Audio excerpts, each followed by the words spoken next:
Certaines coïncidences sont si précises, si improbables, qu'elles nous obligent à nous arrêter. Pas parce qu'elles seraient mystérieuses, mais parce qu'elles semblent dépasser ce que notre intuition accepte du hasard. Des événements indépendants, sans lien apparent, et pourtant, ils semblent parfois se répondre, comme si une logique invisible se dessinait sous la surface. On appelle cela la synchronicité. Mais derrière ce mot, il n'y a pas forcément de magie. Il y a surtout une question dérangeante. Jusqu'où le hasard peut-il aller avant de devenir troublant ? Aux États-Unis, dans les années 40, deux jumeaux identiques sont séparés à la naissance. Ils sont adoptés par deux familles différentes, dans deux villes différentes, sans jamais avoir le moindre contact l'un avec l'autre. Pendant plus de 30 ans, ils ignorent jusqu'à l'existence de leurs frères jumeaux. Puis, à l'âge adulte, leurs chemins finissent par se croiser. Et très vite, les similitudes apparaissent. Les deux familles adoptives leur ont donné exactement le même prénom, James. Un choix fait indépendamment, sans concertation. Tous les deux ont eu un chien portant le même nom, Toy. Ils conduisaient le même modèle de voiture, une Chevrolet de couleur bleu pâle. Ils partaient en vacances au même endroit, sans jamais s'être consultés. Passe à Grille, en Floride.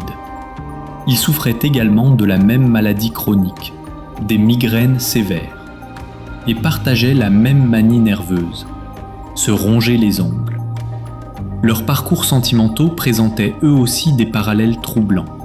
Même prénom pour leurs épouses, même divorce, même remariage, même logique étrange. Même leurs enfants portaient des prénoms quasiment identiques. Ce cas n'est pas une légende. Il a été étudié, documenté, analysé scientifiquement. Les chercheurs n'y voient pas une force cachée, mais ils reconnaissent que la génétique, l'environnement et le hasard peuvent parfois produire des coïncidences qui dépassent largement ce que notre intuition est capable d'accepter. Passons maintenant à une autre histoire.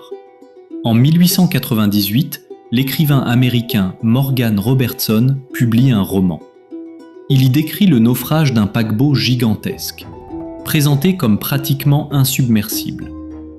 Dans le roman, le navire porte un nom, le Titan. Il traverse l'Atlantique Nord, au mois d'avril. Il heurte un iceberg et coule. 14 ans plus tard, en 1912, le Titanic entre en service. Même route, même saison, même confiance technologique, même issue.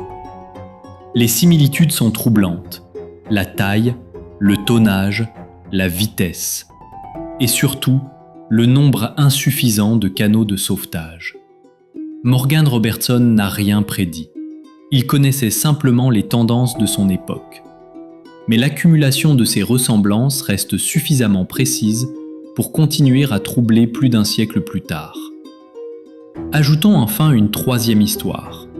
En 1917, dans le port de Halifax, au Canada, deux navires entrent en collision. L'un d'eux transporte une énorme quantité d'explosifs. Quelques minutes plus tard, une explosion dévaste la ville. Mais un détail retient l'attention.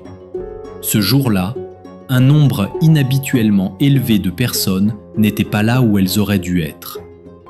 Des retards, des trains manqués, des rendez-vous annulés, des décisions banales. Résultat, des centaines de personnes échappent à la zone la plus exposée.